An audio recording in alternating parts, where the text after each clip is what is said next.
Alright, welcome back to this channel. तो अपना S के तो अपने पोकेमोन को फुल्ली इवॉल्व नहीं करता, इसलिए कुछ ज्यादा फेमस है एंड इसलिए वो गाने भी सुनता था। लेकिन तुम लोगों को पता है अपने एस के टोटल 32 ऐसे पोकेमोन है जो फुल्ली इवॉल्व है। तो आज हम देखेंगे कि इसकी टोटल 32 फुल्ली इवॉल्व पोकेमोन में से इसका strongest ultimate fully evolve Pokemon कौन सा है। एंड इस बार रैंकिंग थोड़ी अलग स्टाइल में करेंगे, इसलिए वीडियो का एंड तक जरूर देखना एंड इस वीडियो को लाइक कर देना। तो चलो जल्दी से शुरू करते हैं।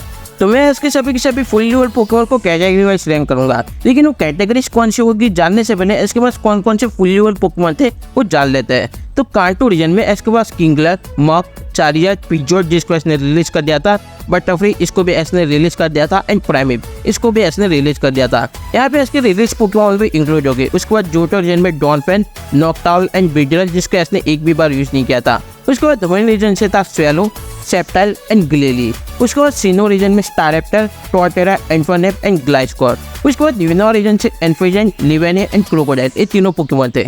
उसके बाद कार्लोस रीजन से ग्रेनिंजा, गुजरा, नोइवन एंड टाइलनफ्लेम। उसके बाद अलोला रीजन से लाइकेनरॉक, इंचिनोर, सोलगेलो, नागानागिरेंजल। लास्ट में गला रीजन में इसके फुल्ली इवॉल्व पोकेमोन थे ड्रैगोनाइट, गेंगार, लुकारियो एंड सरफेच। तो ये थे इसके टोटल 32 फुल्ली इवॉल्व पोकेमोन्स। तो अपनी कैटेगरी होने वाले worst fully evolve Pokemon, average fully evolve Pokemon and strongest fully evolve Pokemon, last में इसका अल्टीमेट फुल्ली इवॉल्व पोकेमोन। तो सबसे पहला इसकी वर्स्ट फुल्ली इवॉल्व पोकेमोन कौन से थे। तो इसकी worst fully evolve Pokemon list में सबसे पहला रहेगा इसका किंगलर, जिसको शायद से इसने एक ही बार यूज किया था, वो भी कार्टो रीजन में। एंड इस पोकेमोन ने लगातार 3 बैटल खेले थे, उसके बाद इसने इसको यूज ही नहीं किया था, इसलिए बहुत ही ज्यादा वर्स्ट है। उसके बाद रहेगा इसका पिजोट। वैसे तो तुम लोगों को इसका पिजोट स्ट्रॉन्ग लग रहा होगा, लेकिन इसके पिजोट ने कोई भी ऑफिशियली बैटल नहीं की है एंड इसने अपने पिजोट को ज्यादा बैटल में यूज भी नहीं किया है। नेक्स्ट रहेगा बटरफ्री, क्योंकि बटरफ्री को इसने बहुत ही शॉर्ट टाइम के लिए अपने पास रखा था एंड जितने टाइम तक बटरफ्री इसके पास रहा था उस टाइम में इसके बटरफ्री ने ज्यादा बैटल भी नहीं किया है। नेक्स्ट रहेगा इसका बिडरल, इसको तो इसने एक भी बार यूज नहीं किया, डायरेक्टली कैच करके वो केसी को दे दिया था, इसलिए ये तो इसका सबसे वर्स्ट फुल्ली इवॉल्व पोकेमोन रहेगा। नेक्स्ट रहेगा इसका सीनो रीजन से टॉर्टेरा। ये बहुत ही स्ट्रॉन्ग लगता है, लेकिन एक्चुअली में बहुत ही ज्यादा वीक है। पहले जो पोकेमोन अपने फर्स्ट एंड सेकंड स्टेज में बहुत ही ज्यादा स्ट्रॉन्ग था, लेकिन ये पोकेमोन जैसे जैसे इवॉल्व होता गया वैसे वैसे बहुत ही ज्यादा वीक बनते गया। यूनो रीजन से रहेगा इसका इन्फ्यूजन। ये तो इसका सबसे ज्यादा वर्स्ट पोकेमोन में मानूंगा, जिसको इसने ट्रेनिंग करे अपने पास भी रखा, फिर भी बहुत ही ज्यादा वीक था।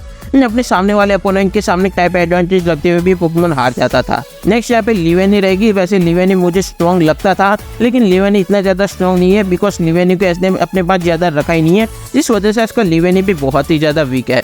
लास्ट में रहेगा इसका मेलमेटल। मेलमेटल मुझे स्ट्रॉन्ग लगता था, मुझे लगा मेलमेटल स्ट्रॉन्ग होगा, लेकिन नहीं यार, ये मेलमेटल बहुत ही ज्यादा वीक है। मेलमेटल ने 2 या 3 ही बैटल किए, उस सभी बैटल में भी मेलमेटल ने हगाई था। तब बात करते हैं इसके एवरेज फुल्ली इवॉल्व पोकेमोन कौन से है। इसमें ये फुल्ली इवॉल्व पोकेमोन आते हैं जो बहुत ही ज्यादा स्ट्रॉन्ग भी नहीं है, जो बहुत ही ज्यादा वीक भी नहीं है, जो एवरेज बोल सकते हैं हम लोग।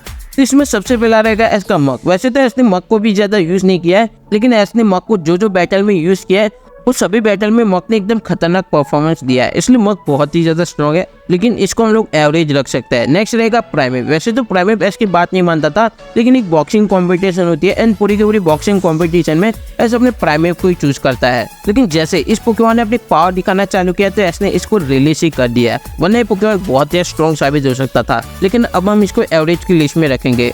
नेक्स्ट रहेगा इसका डॉनफेन।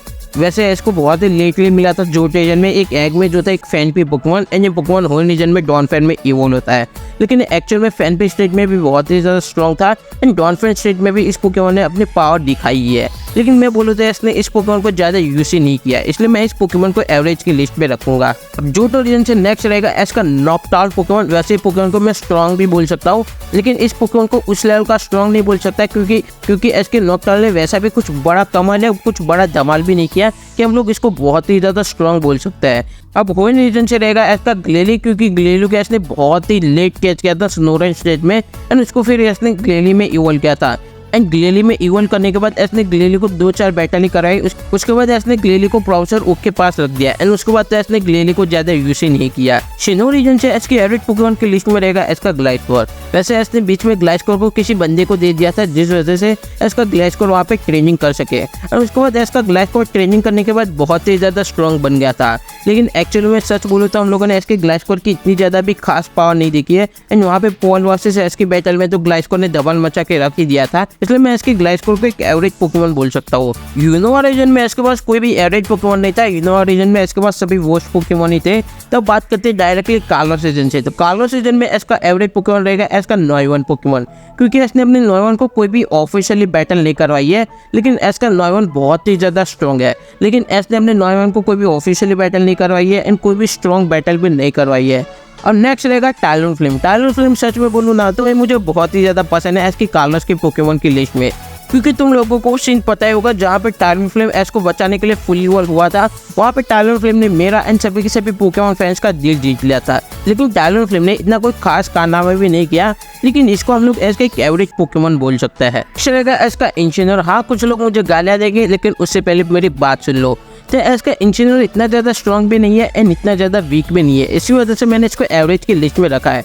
एंड जब इसने इंजीनियर को फुल इवॉल्व किया था उसके बाद तो इसने इंजीनियर को यूज़ ही नहीं किया, लेकिन इसके इंजीनियर के हम लोगों को पावर देखी है अलोला रीजन में। इसके इंजीनियर जब अपने फर्स्ट एंड सेकंड स्टेज में था तो उसने अपने एवोल्यूशन को हराया हुआ है। अब नेक्स्ट रहेगा नागा नागाजल। वैसे तो मैं नागा नागाजल को बहुत ही ज़्यादा ऊपर रखूँगा, क्योंकि नागा नागाजल एक अल्ट्रा बीस्ट है। नागा नागाजल बहुत ही ज़्यादा स्ट्रॉन्ग है, लेकिन तुम्हें भी पता है एंड मुझे भी पता है।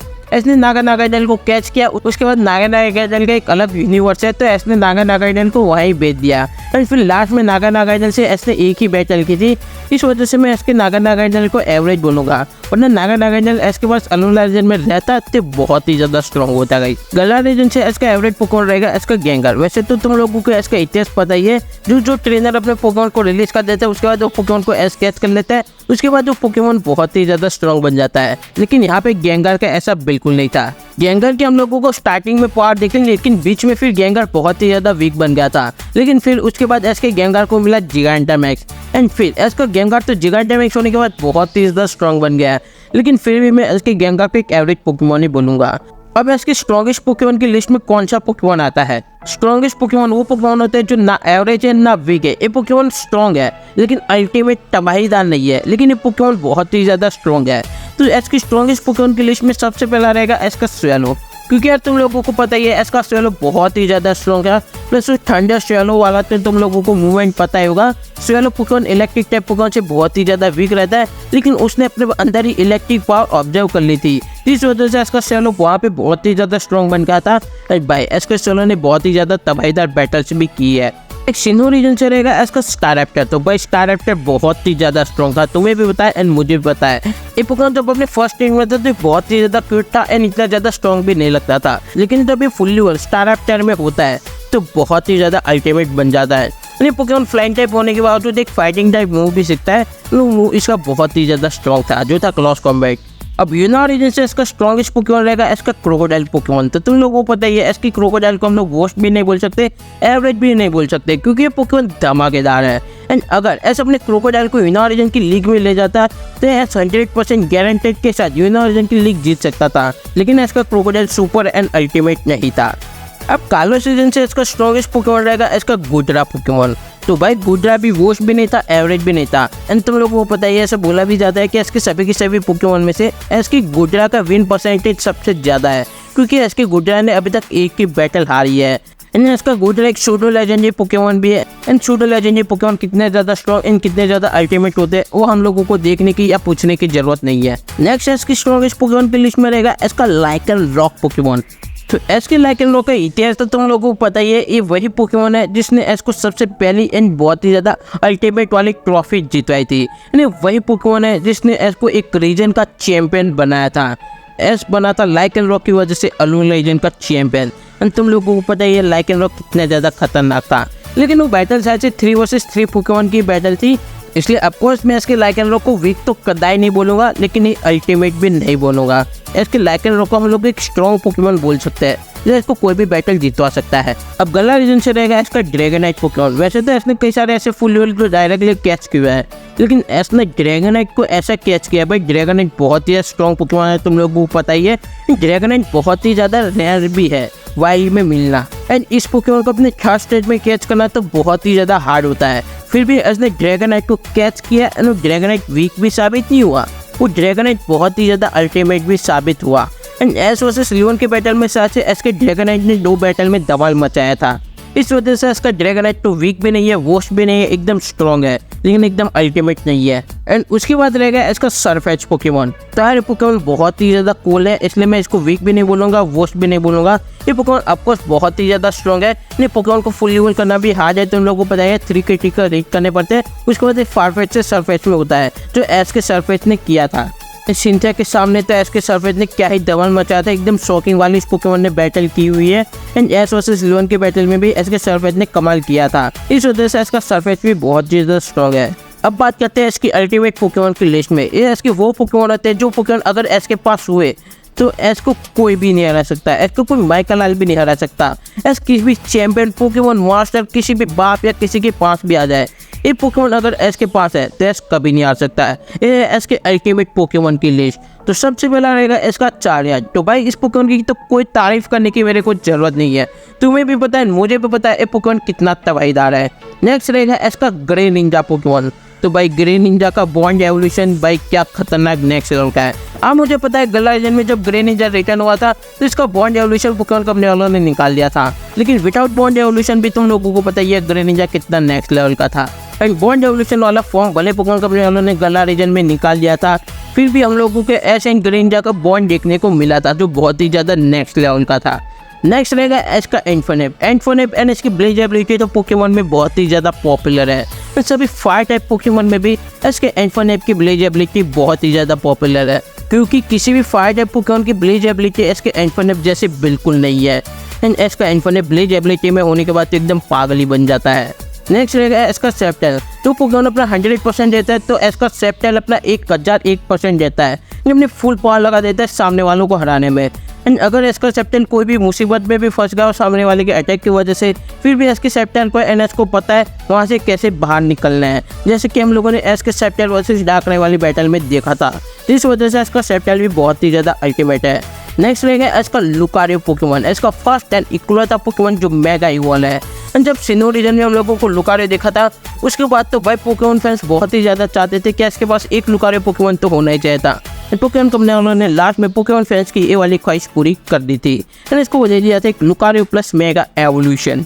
इसके लुकारियो को mega evolution plus aura square तो तुम लोगों को पता ही है क्या नेक्स्ट लेवल का है, इसके सामने तो कोई भी टिक नहीं सकता। सिर्फ ये पोकेमॉन को थोड़ी सी ट्रेनिंग चाहिए, वो ट्रेनिंग इसका ग्रीन निंजा दे सकता है, उसके बाद तो अल्टीमेट या तबाहीदार बन जाएगा।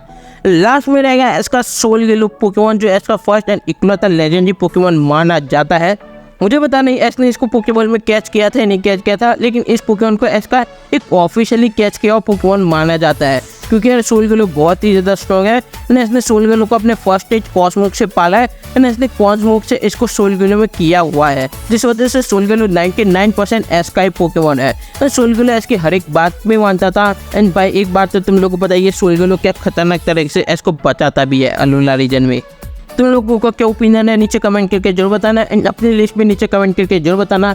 एंड इस वीडियो को लाइक कर दो, चैनल पर नहीं हो तो सब्सक्राइब कर दो एंड इस बेल आइकन को भी ऑल पर सेलेक्ट कर देना। चैनल में मिलता हूँ नेक्स्ट वीडियो में, तब तक के लिए गुड बाय।